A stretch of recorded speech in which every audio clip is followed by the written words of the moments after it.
Good afternoon, everyone, and welcome to Wired by Logic podcast. We got Lucio here today with us, and he's going to share a little bit of information about his background and how he got started in architecture. So I'll let you start introducing yourself. Okay, thank you. Hi, everyone. It's a great pleasure to be here sharing something about my work and my all the things I learned with architecture. So, if I gonna introduce myself, I'm gonna start saying that I graduated in architecture in 2006, but I have also a family background. So my great grandfather was an architect, and my grandfather was also a great architect and Nice. also a teacher and has a PhD in ecological architecture for Amazon area. Wow. Okay. So during my graduation, I have this privilege to have lots of contact with, especially with my grandfather. So he was also a teacher for me during all my graduation. And so something very particular about my graduation that I was the first class of a new architectural school here in Brazil, São Paulo. And it was a school founded by many architects that was dreaming about a new way of teaching architecture.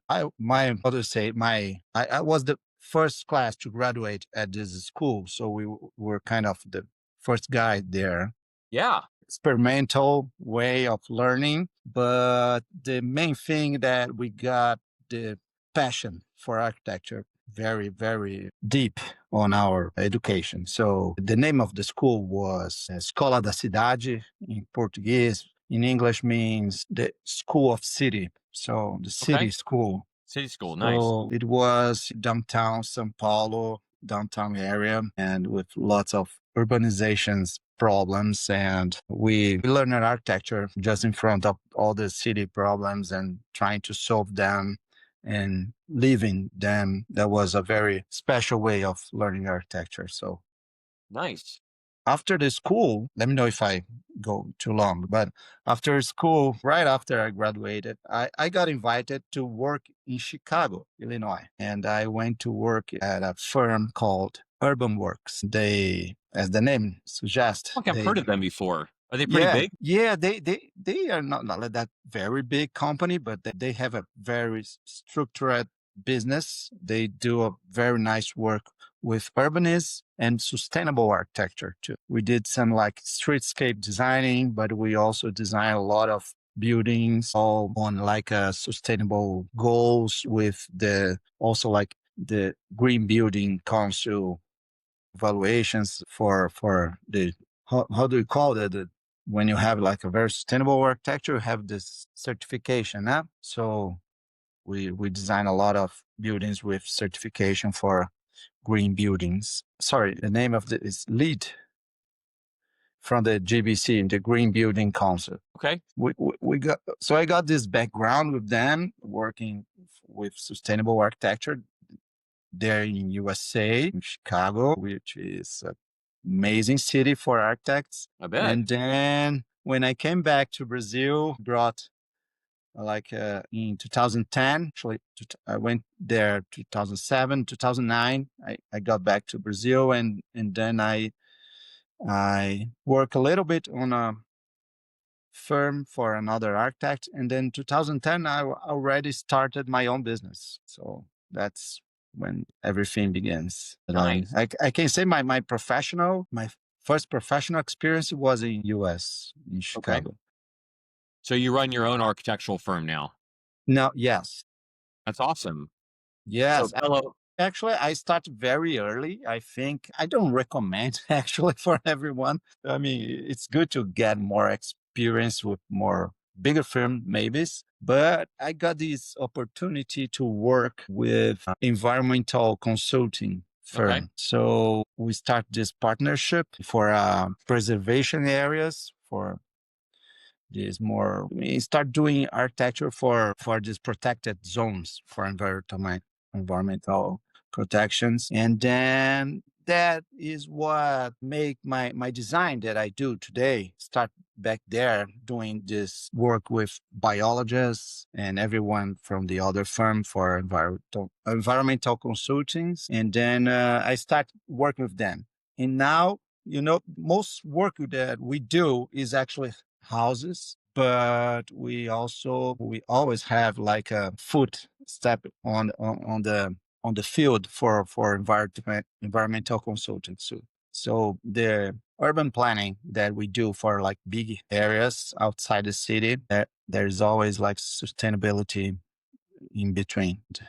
I don't know. That's like a big, like the big scenario for all the work we do like today in the office. So do you do a lot of commercial still, or sounds like you're saying mostly residential and urban planning? Yes, it's mostly residential, but I mean the biggest work that we have today, it's a hotel in in Pantanal, which is in a farm in middle of Brazil, and is area with lots of environmental restrictions. So it's a very special kind of architecture. It must be raised off the ground. It's an area that got, it's almost kind of, pantanus. How to say that? No, pantano in English.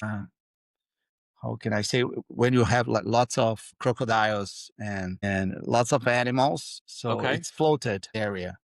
I forgot the name in English for this, but we are designing this hotel there in the middle of the forest, and it has a lot of conditions, special conditions for the design and for the planning for the whole project and constructions and catwalks, connecting everything. It's a very interesting way of designing. We design for people, but we also design for nature. That's the Right. goal we make. Crocodiles. That sounds kind of dangerous. You said there's a lot of crocodiles there? Yeah, yeah. There's a lot of crocodiles there. I mentioned the crocodile to get the point with the floated area.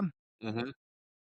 There is some times of the year, some seasons that everything got floated. So the construction are raised from the floor, but we have like a very special problem. I cannot call this problem, but we have lots of jaguars there. It's area it's a protected Yeah. environmental protected area. Okay. So there is some ONGs that make a very special work to preserve the animals there. So there's lots of animals, so lots of food for the jaguars. Many people go to the hotel to see the jaguars, right? Okay.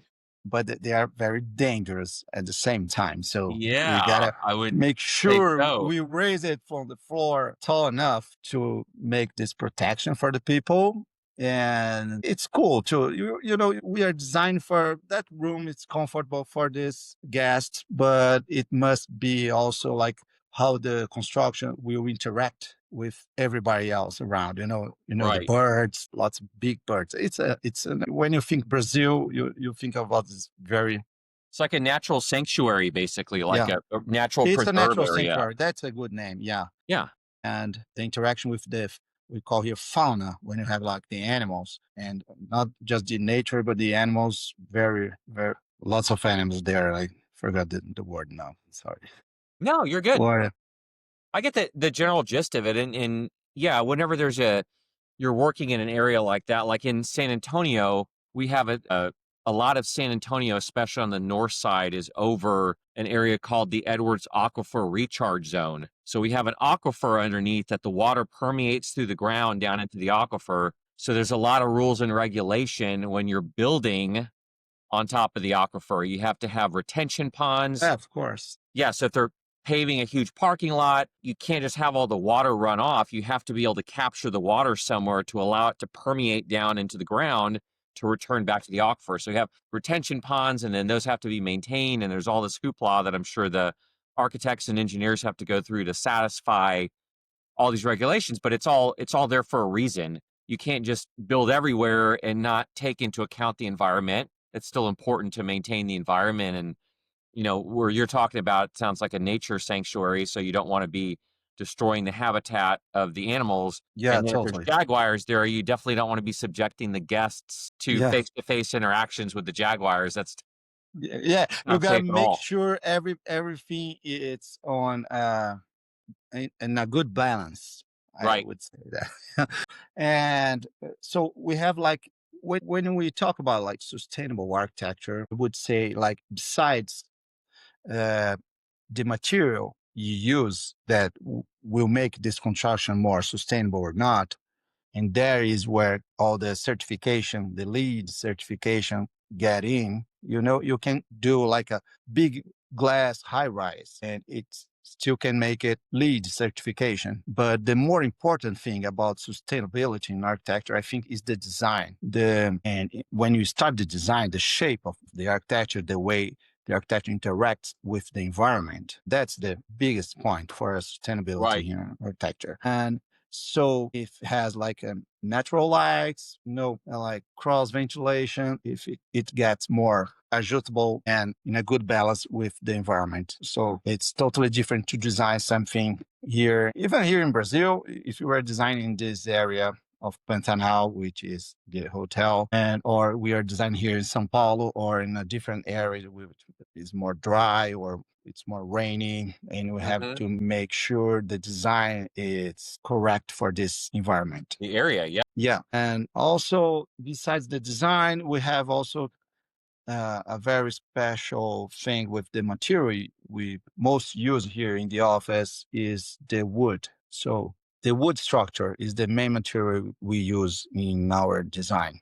I'm gonna say that. And actually, I got a lot of experience with woodworking there in US because you guys have a very large experience construction with like wood ledger, wood joists, Hmm. and many things in architecture. Here in Brazil, we have plenty of forests to get the wood, so we are still developing in the technology to to make wood more present in the construction. But for me, it's the most renovated material for construction. When you talk about some sustainable architecture, I would say you must talk about wood. The thing we like to use here is the prefab wood to structure. So it's a way to build that. First, when you think about a prefab structure, you also think about like a more good condition for the workers at the job site and also less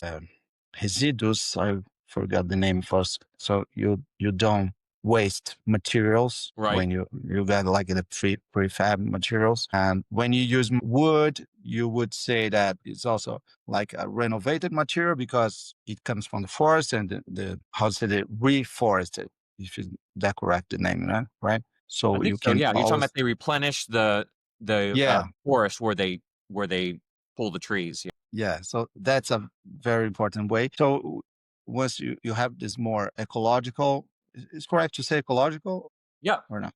Yeah, more ecological material. And also when you assume a more specialized work at the job site. So all those things combined together make the sustainability for the construction, I would say.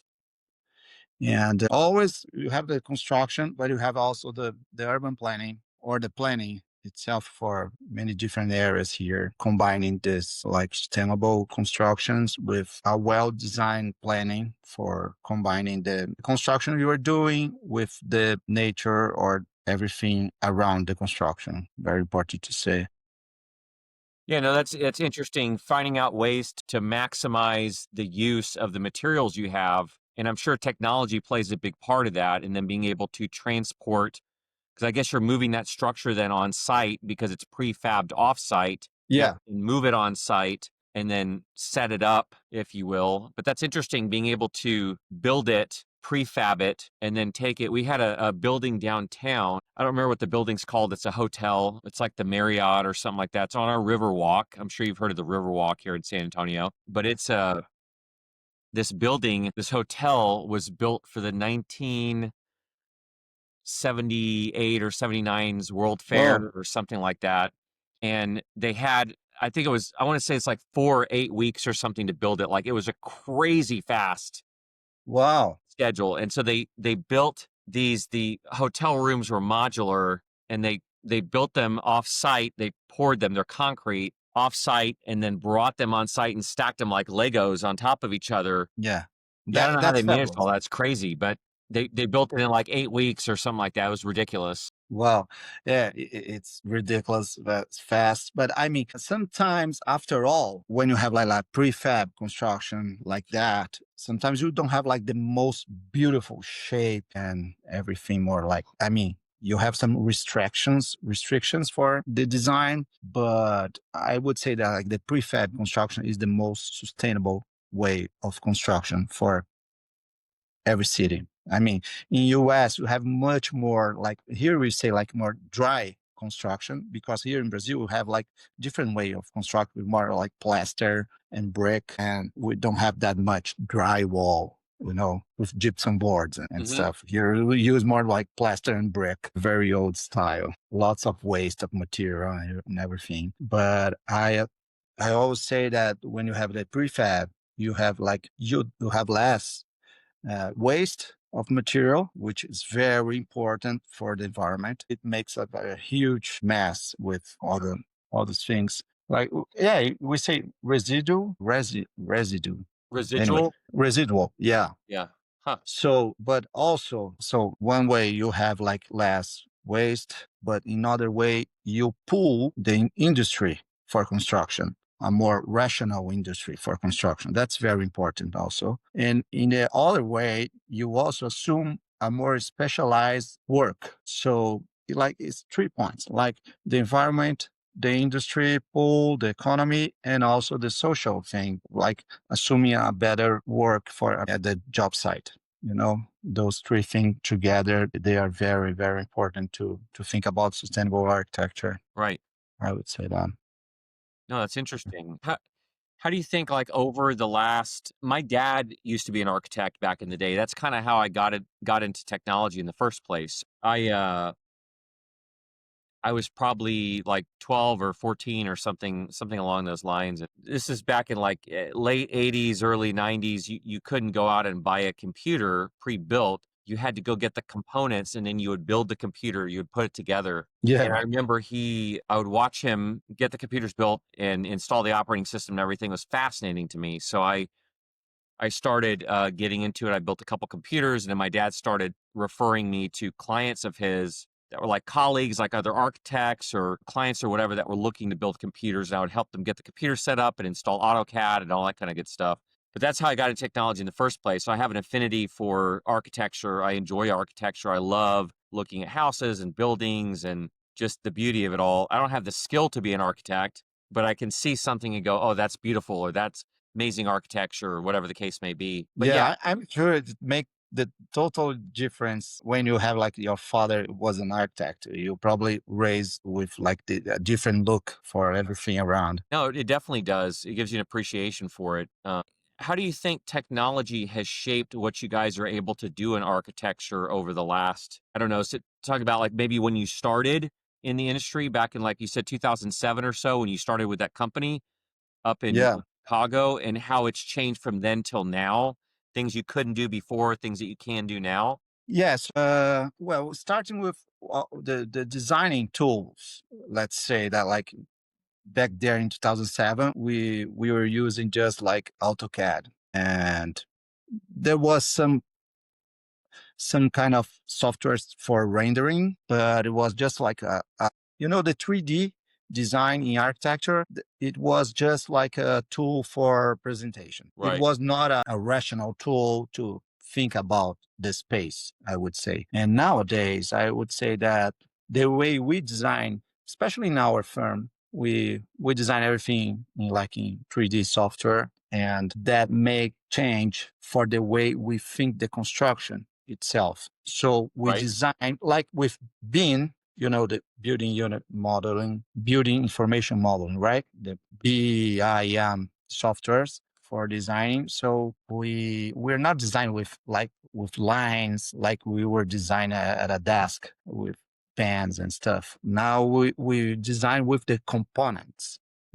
So when we are designing something, we start, especially us that we like prefab structure and stuff. So when we start a design, we start thinking about the components. of the construction. And that makes the whole difference for the way we are designing and further the way they will construct the building itself. So that's a big difference in understanding the space we are designing. It's probably, I cannot say that we are designed better than my grandfather, but I would say that we Different. have more tools and we have many more ways to interact with the design nowadays. I always say that for the clients.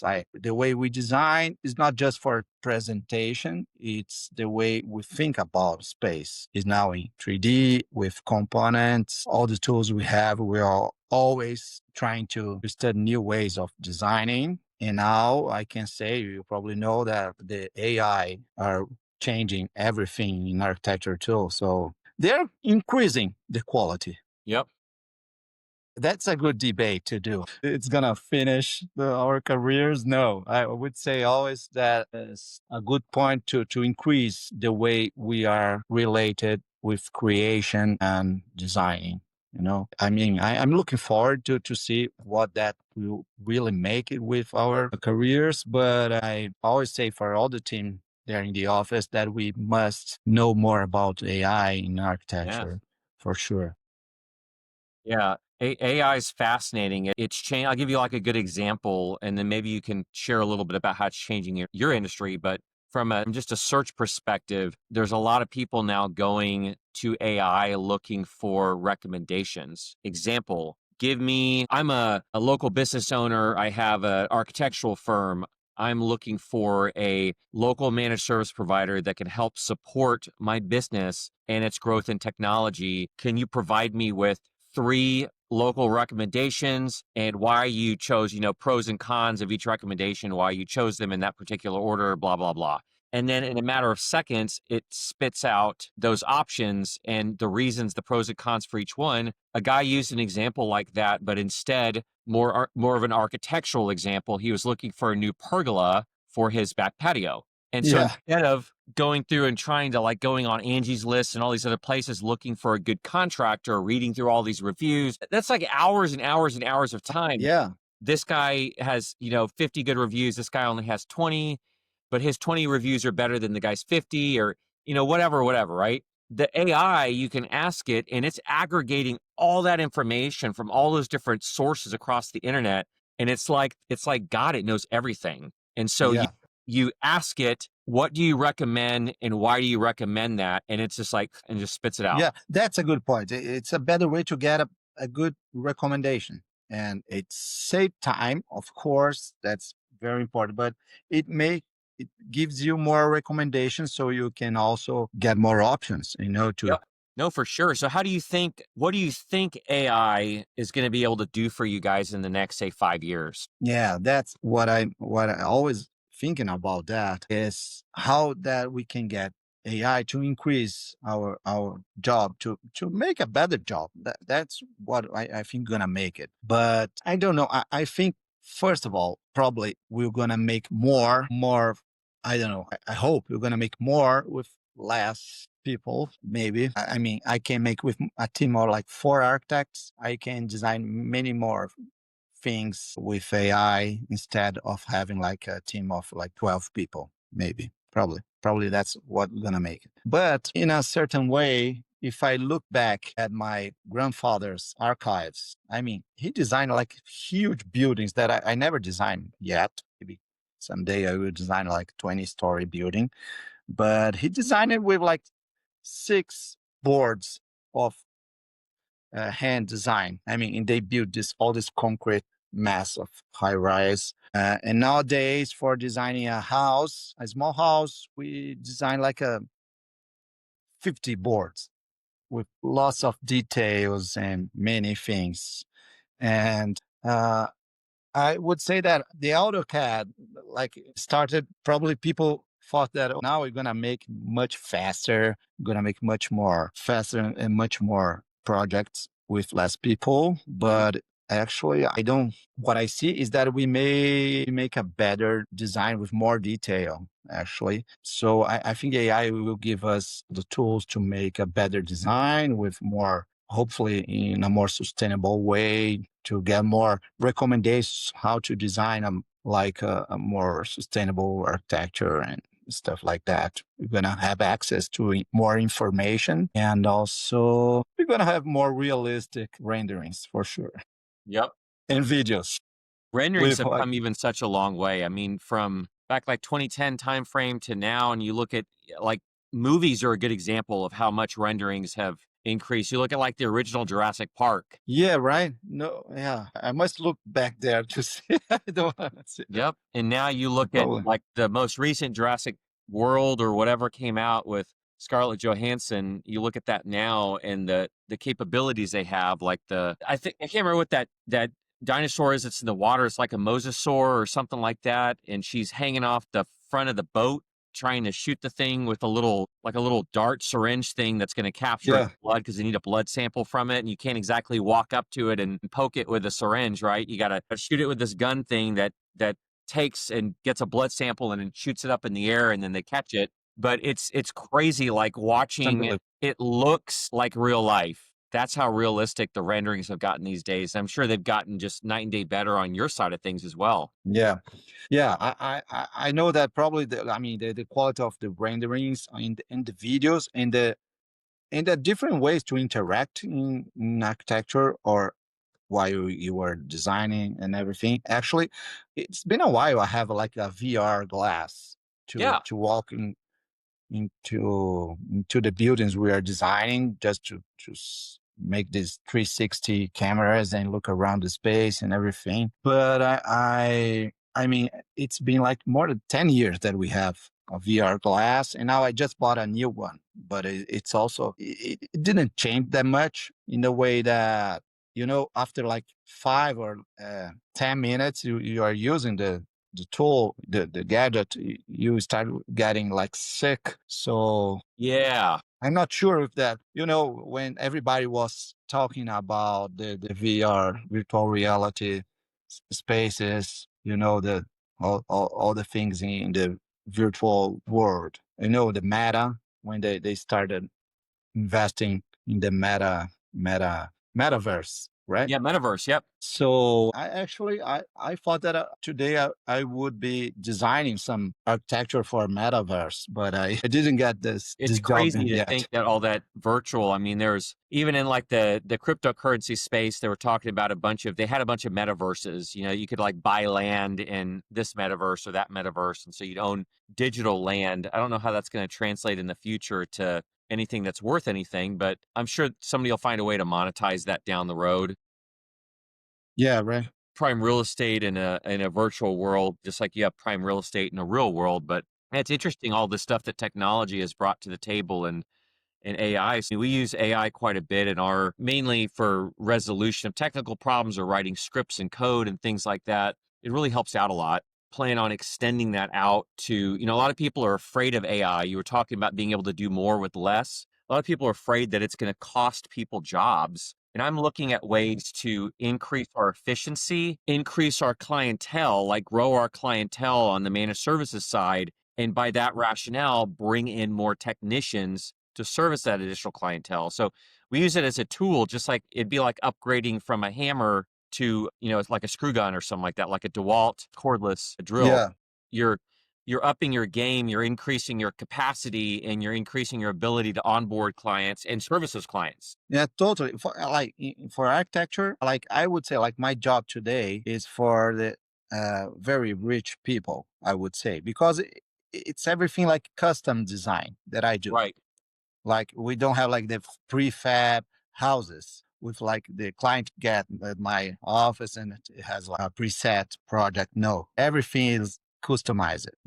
We customize the design, but then we make it build with like a prefab structure. Okay, but it's everything's customized, so it takes a lot of time to make a project. So when maybe the AI would make for sure, it's to put architecture in a more democratic way. I mean, to for more people have access for a good Right. design. I mean, that for sure is going to make the difference for also to everybody has access for a sustainable architecture, which mean maybe most people doesn't have access for the knowledge for this, maybe. And then with AI, many people are gonna have more like information and more quality and also more efficiency to make a better price so you can make more clients, more Yep. people. That's what I'm dreaming of with Yeah. this What? How AI. many draftsmen or employees do you have currently? We have actually my team. We are 6 people. Just Okay. I mean, it's me, more administration person, and 4 designers, It's architect awesome. designer. And it's your Yeah, own company, right? yeah, it's my own company, Was that and scary when you started? Like, we're kind of going off a little bit into the business side of things, but was that scary when you stepped out on your own and you're like, I'm going to do this. I'm going to start my own architectural company and see where this yeah. takes me? So we got this very nice job in this farm with the environmental consultants there. And then I have the job and I call a friend, let's make this. And I start my own firm with 3 more partners. So Okay. that was a better way to start. And Nice. then, I mean, by the years, they were going different ways. So like nowadays, it's been like more than maybe uh, almost like 10 years that I just by myself. I mean, with the principal partner. And then when I look at it was already like doing my own design with my team. And I started with like internship, just interns. And then the interns, they get graduated. And then it started. Now we have like 3 architects and 1 intern, trying to get another intern now. So Nice.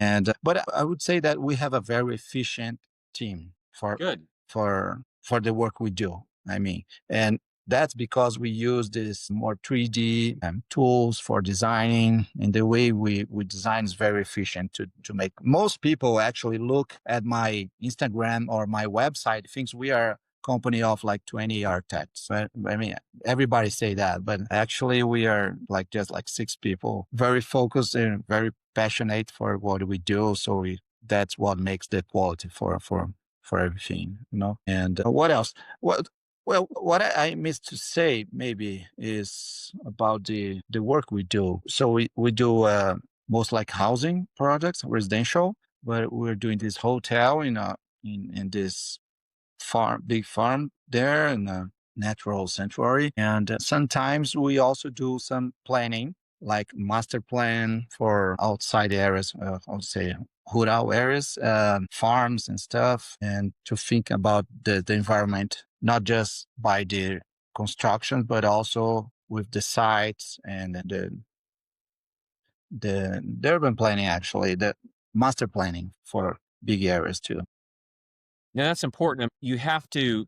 My dad always said this, and I'm sure this comes from the architectural side of him. He would always say, "Begin with the end in mind." So you want to, where do you want to be, and then you got to figure out how you get there. So you don't, like, if you're you got this big plot of land, you don't just start slapping roads and houses and neighborhoods and buildings. Yeah, right. Yeah. Hold on, what are we trying to do here? We need to house X number of people. How are we going to zone it? Is it going to be, multifamily zoning here, single family zoning here, church zoning here, commercial zoning here, all those kinds of things. You got to think about all that stuff and how's it going to be laid out. Otherwise, it looks really sloppy. Yeah, You just right. have like houses and then you have businesses and houses again. It just doesn't. Yeah, we have some good example of this, but not actually with like master planning for cities, but for more outside areas like country areas. Right.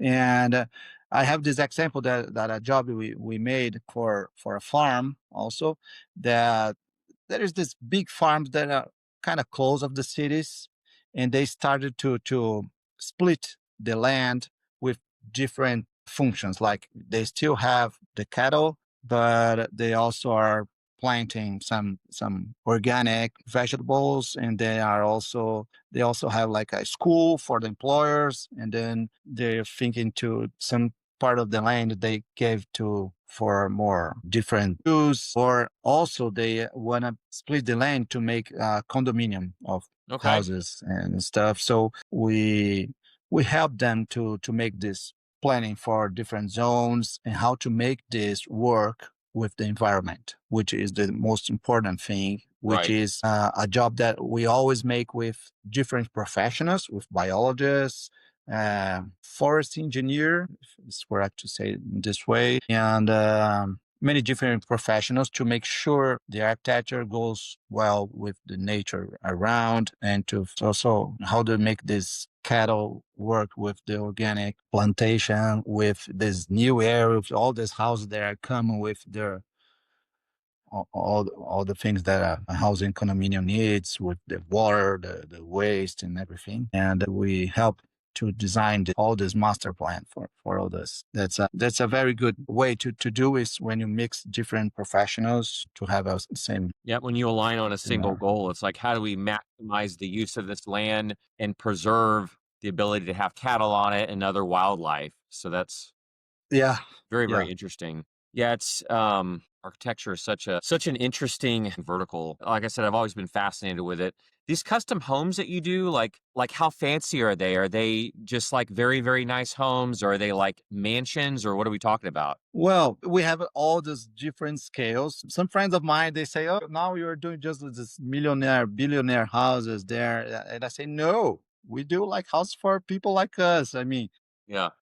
so here we say in square meters, but we have this tiny house that we love to do. Tiny house for like a cabana for the mountain, and most of our projects are outside the city. Here in São Paulo, we do more like renovation and apartments and stuff. Most of the projects are outside the city, so we would do like for the coast, house by the coast or a house by the mountain. And we love to design like tiny houses, cabanas, and this stuff. But we also design like very big mansions, I would say. Not that very big, but our firm can get some nice clients to big challenge sometimes. Yeah.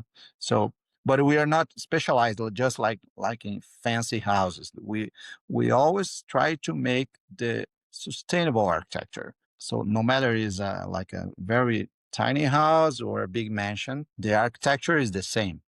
Like the party, we say the architectural party, when you start to think about the project, they always start in the same way, with the same materials, the same principles, in the same way, with the same knowledge of interaction with the environment and stuff. And also, so we design in a very functional way. That's Right. important to say. And the aesthetic is more of a consequence of this functional way. Yeah, and we're hopefully, I mean, fortunately, we have like a very nice design. I would say people like the design we do, but we care more about like the functional way instead of the aesthetic. I mean, just let's just make a box because it's beautiful. No, we're gonna make all the shape of the architecture for the Hmm. environment we are Trying to make it designing. the design add value to the situation, so it's not just Yeah, like for example, like our design, you're gonna always find a roof, a nice roof, because here in Brazil it rains a lot, and it's totally different design here than designing maybe in a certain part of Chile. I would say, like just compare in the middle of the desert there in Atacama. I would say totally different. There you can design a box without the roof, but here we're always trying to think about the maintenance of the construction and everything. So the way to control the sun, and so lots of sunshades and everything combined together, that is what makes the beautiful result for the architecture we do. yeah, and I guess you do like, you include pools and things like that on some of them. Do you do a lot of infinity pools on some of these houses? Yeah, we kind of like to do that. Like beautiful In fact, view back behind the infinity pool? yeah, when it's like a house, we just took some pictures of this recently finished house we designed by the coast. It's in front of a canal, big canal of the sea. It's in an island in front of the continent, so we have this canal in front, and it's a which is very how to say that when it's Steep leopard. incline? Yeah, it's living kind. So we designed this house that was hanged by the landscape. So we have this beautiful pool with like infinity pool. So that when you look at the pool, you'll see the sea around, and Mm. it's a very fancy architecture in a certain way, but also it's a house that is not that big. I mean, it's like just 3-bedroom house, and we were there like designing, trying to fit in the client budget, and there is always like a very deep exercise to fit in the budget, for that.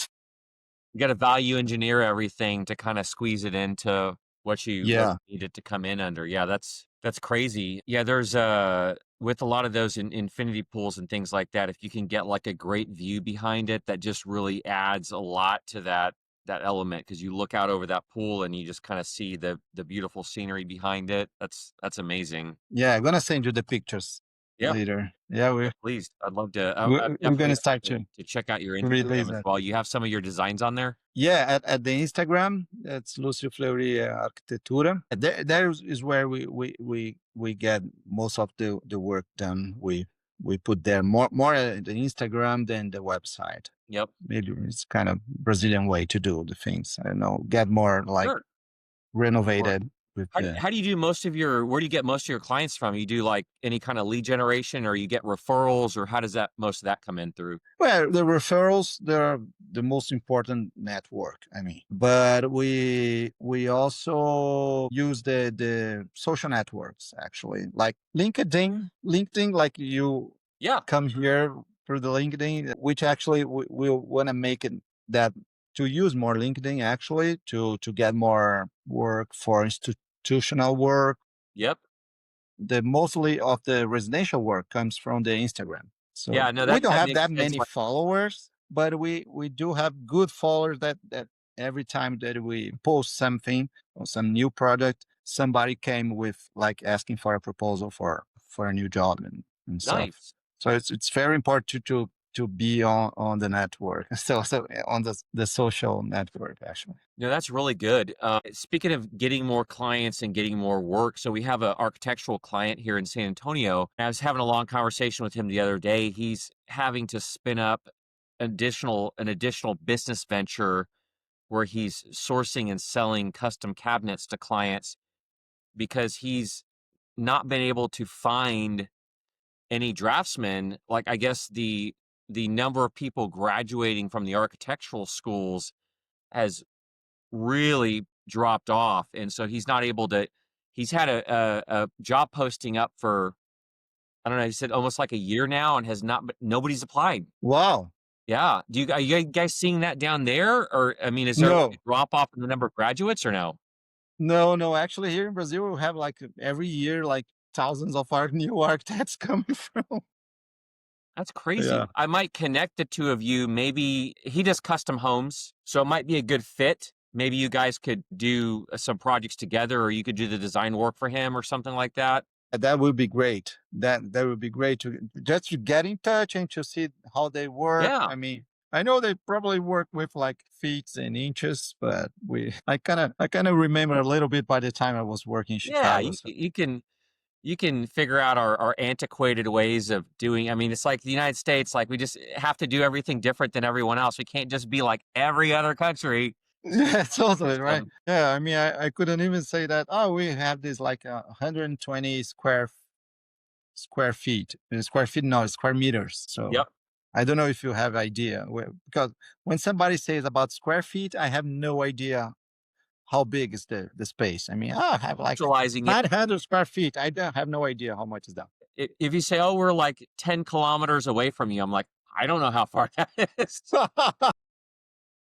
Now you tell me miles, and I immediately, like, your brain's trained to know, okay, a mile's like approximately this far. So there, you kind of figure it out. But yeah, it might be a good connection, because he's having to turn work away because he just doesn't have he has to have the people to do the work, and it seems like a missed opportunity. If you're getting referrals and you're having people coming to you that want to give you work, and you can't do the work because you don't have the time, it seems like if you found somebody to help you with that and like outsource that to, that would be a yeah. logical, instead of giving it to somebody else. I mean, that's just a wasted referral then if you just hand it off to somebody else. Yeah, right. Also depends. Maybe here in Brazil we don't have this problem. There's lots of architects that want a good job and stuff. But that's also depends if you have like a good design or the people like the design you do, you're gonna get more people interested. So I always get a lot of people interested in sustainable architecture. So they come to me. I don't know, because they are more interested in wood architecture, wood structure, and sustainable architecture. So when you have like a subject like that, you have more people interested in, or it's like a niche for the, Right. Yep. No, yeah, that right. makes sense. Or I mean, uh, it's been not a long time, but I got this designer architect that entering my company, but she wanted actually to work with interior design.